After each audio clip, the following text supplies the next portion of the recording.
Alright, let's take a look at the features of functions. Okay, so this is a dual part. We're doing the frame, so that's the notes we did in class, and I'll do 2 problems from the homework, which is basically half the homework. So please try it on your own first, and then use this to kind of check your answer, see if you know what's going on. Otherwise, you might not get enough practice, and I'd hate to have to assign a lot more practice work, so use this correctly, please. So, and that frame, the blank frame, you can print off from the website, and then use that as you are going about filling this in. So, on this first side, we're dealing with features of functions. So, we're really just talking about those main characteristics about a function, focusing on graphs and tables, those representations. So this isn't everything about the function. It's kind of like when you describe a person. You focus on a few key things like their eye color, their hair color, how tall they are, if there's any sort of distinguishable mole on their face that's got lots of hair coming out of it, or if they have a unibrow or a beard or long nose hairs or something like that, and even how they dress. That's a lot of things that you guys talk about when you're describing somebody else, and based off those few characteristics you can usually figure out who they're talking about. So that's the same idea here. Now we've got 2 ways that we're going to write these, in points and in intervals. Okay. Now in intervals, it's kind of a different way of thinking, but a good way to think about it, and we did this in class, but is to think about a football field. And I'll just kind of sketch one up here real quick. Okay, we've got the end zone, and then you've got the yard lines and whatnot, and hash marks and whatever. Okay, but the way you're thinking about this, and this is a horrible drawing, isn't it? Hold on. Here, much better. Okay, so the way we're thinking about this, if you've got a team, they've got the ball right here and whatnot going on. Yeah, I know this isn't exact, but you'll be okay. Okay, they take the ball back, wide receiver runs out here, passes the ball, catches it, runs a little bit, these guys are over here too, they tackle him right here, okay, on the 25-yard line. Okay, that's what we call it, right? Right there would be the 25-yard line. Okay, now, let's say that play went a different way, and instead, this guy caught the ball and got tackled over here. Okay, would we care that this guy got tackled over here or this guy got tackled over here? No, we still call that the 25-yard line. Okay, doesn't matter where on here. Okay, just like with the end zone. Doesn't matter if I score a goal right here or if I land with my 2 feet right here and catch it, or if I score right here or right here. Okay, doesn't matter. We're just concerned that you got into the end zone.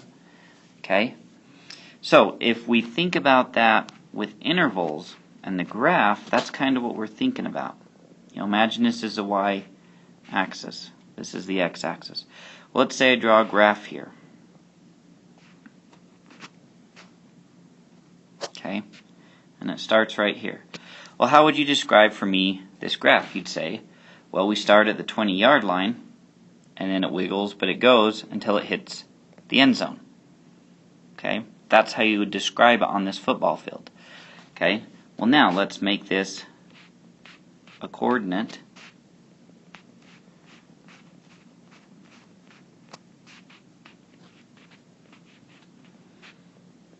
And you can describe it in the same way.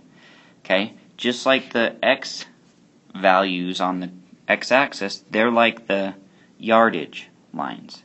Okay, so this is like the 20-yard line, or in -6. Okay, so we start at -6, and then we go, and yeah, we're wiggling a bit, but we don't care about that, and we go to the end zone. Okay, so now in math, the end zone, as we keep going, we call that positive infinity. As we keep going left, we call that negative infinity. So interval notation for my graph would be I started at -6 and went to positive infinity. Just like if I said it with my football field, I'd say we start at 20 and we go to the end zone. Okay, it's the same concept. So with intervals, what we do is we use brackets. Okay? Those guys. And we put our numbers in. We put the first x value and then the second x value. Okay? So we have two x values in there because that's all we're concerned about with using interval notation. Okay? Now, in the case of the range, you actually put the y value instead of the x, but it's the same idea. Okay? So, when we think about domain, it's the leftmost to the rightmost, the smallest to the biggest. Range, we think about lowest to highest. Okay? Now, what is domain? It's one of those characteristics. It's all the possible values of x. So imagine if I took this and we squished it all down to just the x-axis. It would look like a straight line like that, right? That's what the domain is. From this point to this point, that's my domain. So I'd write it for my domain -5 to 6. Because it starts at -5, goes till 6. That's as far as my graph goes. Okay? Now, if we're talking about range, we go on the y-axis. We're basically taking all these points and squishing them down up against the y-axis. Yes, there's more than one in a couple spots, but that's alright. So where do we squish it? From 3 to -4. So we start at the lowest, -4, up to 3. That's the range. Okay? Just thinking about it on the y-axis. So the range is all possible y values. Okay? And in our case, -4, 3. Now with the range, as if we keep going up, if I get a graph, say this graph just kept going up, okay, we call that infinity, because those are positive numbers. If it keeps going down, we call that negative infinity. Just like with range, or domain, as we go to the right, is positive infinity, as we go to the left, negative infinity. Okay? So clear those off. Now let's scoot up. So, with increasing and decreasing, by the way, just can zoom in there a bit, so if you need to see it a little better. Okay, you can pause it right there and do that. Okay, pause it right there and do that one. So increasing and decreasing. Increasing just means when the graph goes up. Decreasing when it goes down. Okay, the main thing to remember here is we're always looking left to right. So we always start clear over here to the left. Okay, now if this graph keeps going, we're starting over here at negative infinity. I know that's a hard concept to wrap your brain around, but that's how we do it. So if I keep walking on this graph, am I going up or down? Well, I'm going to walk up until I get to this point. Okay, once I get to the top of that point, then I'm going to be sliding down here. And I'll keep going right to positive infinity. So when we think about it interval-wise, we think, well, where did we start? We started clear out here at negative infinity, and then we went to what x value? To 0. That's where it stopped increasing. So I get negative infinity to 0 for my increasing. Now, we started here at 0, and now it's decreasing as we go to positive infinity. So I go 0 to positive infinity for decreasing. So it's as simple as that when we're talking about increasing and decreasing. Okay? So those are the four: domain, range, that deal with intervals, and increasing and decreasing deal with intervals. Okay? Now the other four are just points. And remember, points are just the coordinates. Okay? The x value and the y value. Okay? The input and the output. So, the first one to talk about here is the maximum and the minimum. And they're pretty easy to deal with too. Maximum is simply the highest point. Okay? Minimum would be the lowest point. So you draw your graph. Where's the highest point we go? Well, it's right there. What is that point? Because it's a point. Its x value is -3. Its y value is 4. Because it's a point, we do the x and y value. Okay? Now, minimum. What's our lowest point? Well, our graph's lowest point is right there. That's our minimum at -1, -4. Those are the max and mins. Now, in some equations, like this one on the right, sometimes we have what we call a relative max or a relative minimum. Okay? Because some graphs just keep going up and they keep going down, but we have kind of some points that are important, some characteristics. That's why we have relative min and relative max. If it's relative to all these points around it, if it's the highest point, we call it a relative max. Same with relative minimum. Even though this keeps going up and keeps going down, these 2 points right here are still important for us to understand. Okay, that's why we have the relative maximum and the relative minimum. So if you didn't get that, pause it, copy that down. Same with this last one. Okay, x and y-intercepts. These ones should be the ones that are easiest to remember. X-intercept, right, is just a place where the graph crosses the x-axis. Okay, with x-intercept, another piece of information, you can have more than one. And later, next year and the year after, you'll also start calling them roots and zeros. Okay, so where does it cross the x-axis? Right there and right there. Those are still points, and whenever you have an x-intercept, its y value is always going to be 0, so you write them -2, 0, and 4, 0. You shouldn't just write -2 and 4. You need to make sure that you write it as a point. Okay, now the y-intercept, where does it cross the y-axis? And generally we only have one, especially if we're dealing with functions. So look at your y-axis, crosses right there. Now because it's on the y-axis, my x value is always 0, so we get our y-intercept right there. Alright, so there's the main ideas and how we see them in graphs. Now we're going to talk about when we look at tables. Okay, so the topic's the same, idea is the same. Something to note, okay, because we're talking about 2 different ways of seeing it, a table and a graph, some ways may look better or be easier to understand than others. Okay, and it's easy to go from a graph to a table or table to a graph. So if I give you a table and you do better with graphs, plot it out, and look at it that way and tell me the information. Or if I give you a graph and you like a table, turn it into a table. Okay, do it the way that makes sense to you. Now let's zoom in. So we still are dealing with the points, still with the intervals. So they're in the same setup as they were before. Okay. Now, with tables and intervals, you kind of got to think a little differently. Okay, because they're usually vertical. Okay. The way to think about it is, typically we begin with the negative numbers, so it's like the top would be the left part and the bottom would be the right part, okay, the positive part. So you kind of have to think a little differently about those.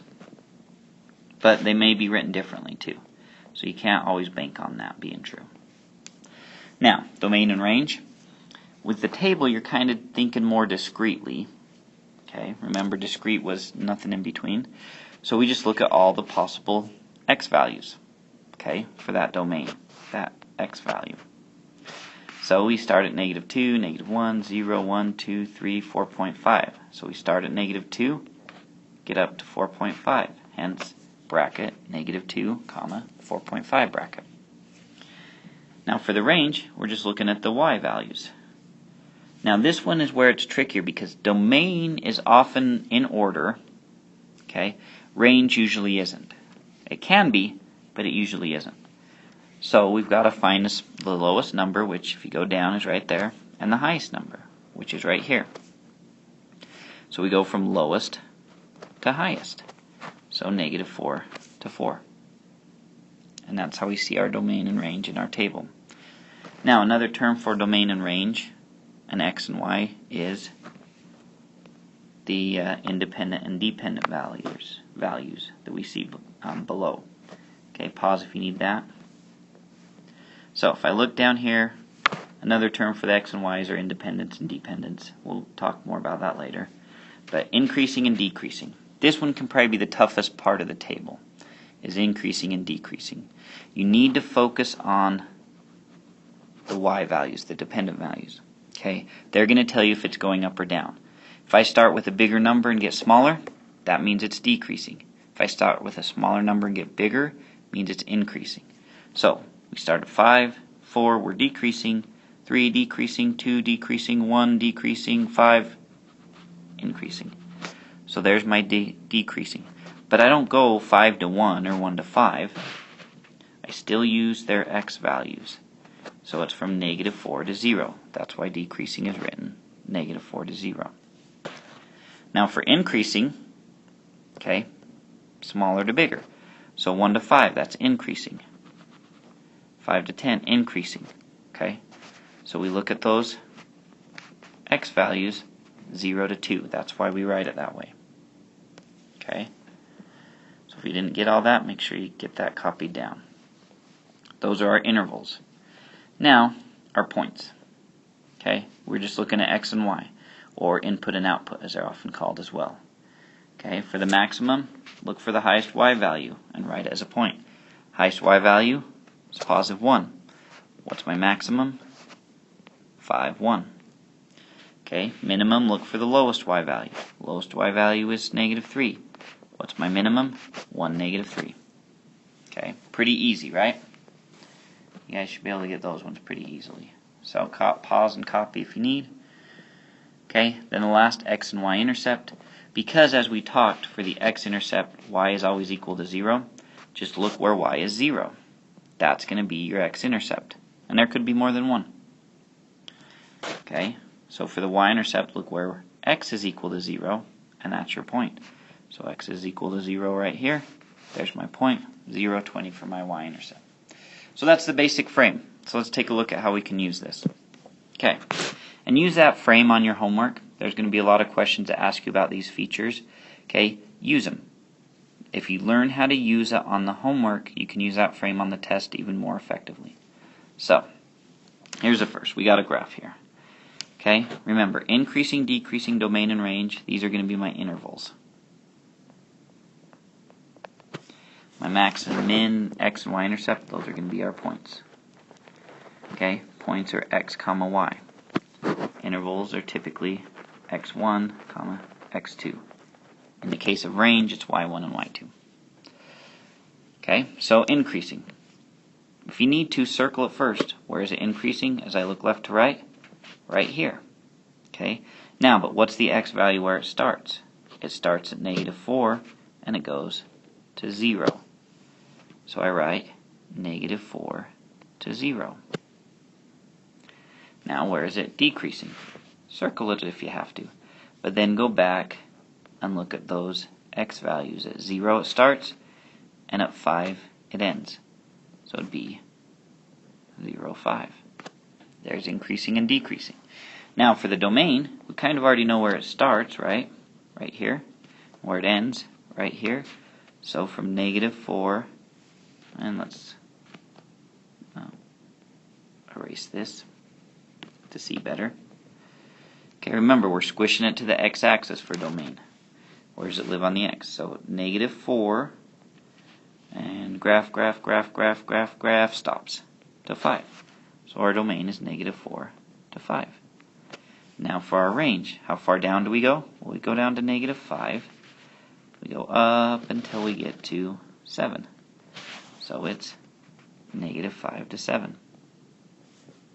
There's all our intervals. Okay. Now let's take a look at our points. Those features. So, maximum. What's our highest point?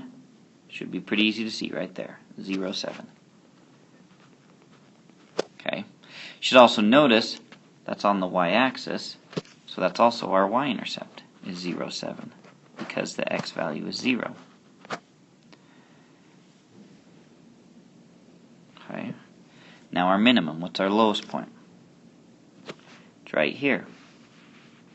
-5 to +5. So, let's see, we do the x first, right? Almost did the y first there. So 5. Oh crap, I'm writing it in the wrong spot. So, oh my goodness. I just need to quit now apparently. 5 to -5. There we go. There's our minimum. Lowest point. Where's our x-intercept? Well, where's it cross the x-axis? Oh, bingo, right there. At 3, 0. So there we go. Okay, simple as that, guys. Simple as that. So you should be able to do that. And please use this to check, not to just copy this down, because then you're not learning anything. Check yourself first. Alright, now what does it look like when we're dealing with a table? Once again, still got intervals. Still got points. Okay, start with the points first. They're pretty easy. Y-intercept. Where's the y-intercept? It's where the x is 0. So 0, negative 4. What about x-intercept? Well, where's our y 0? Negative 4, 0. Okay. Our minimum. What's our lowest point? Maximum. What's our highest point? Well, the x's aren't going to tell us the height, so we got to look for the y's. 2, 0, negative 2, negative 5, negative 4, negative 3, negative 2. Well, negative 5 is the smallest, so that point is our minimum. Negative 1, negative 5. Okay. And our maximum, what's our biggest number? Well, it's a positive 2, so negative 5, 2 is our maximum. Okay, those are our points, so we use the parentheses for them. Now let's look at our domain and range. Domain, remember, is easy. All the x's, that's our domain. Negative 5, negative 4, negative 3, negative 1, 0, 1, 4. So we can write from negative 5 to positive 4. What about our range? Well, the range, look at the max and min. That's going to help you. Our minimum was negative 5, our maximum was 2. So we go from negative 5 to 2. We're doing intervals, so I'm using brackets. Okay. Now the last two that are probably the hardest with the table, increasing and decreasing. Okay. So we go 2 down to 1, 0, so we're decreasing. 0 to negative 2, decreasing. Negative 2 to negative 5, decreasing. Negative 5 to negative 4, increasing. Negative 4 to negative 3, increasing. Negative 3 to negative 2, increasing. So, from here to here, we're decreasing, and from here to here, we're increasing. So, intervals from negative 5 to negative 1, we're decreasing. And from negative 1 to positive 4, we're increasing. Alright, so there you guys go. There's the frame. There's some help with the homework. Just make sure you guys are using that frame, that you've got it complete, and that you understand how to use it. So practice on the homework.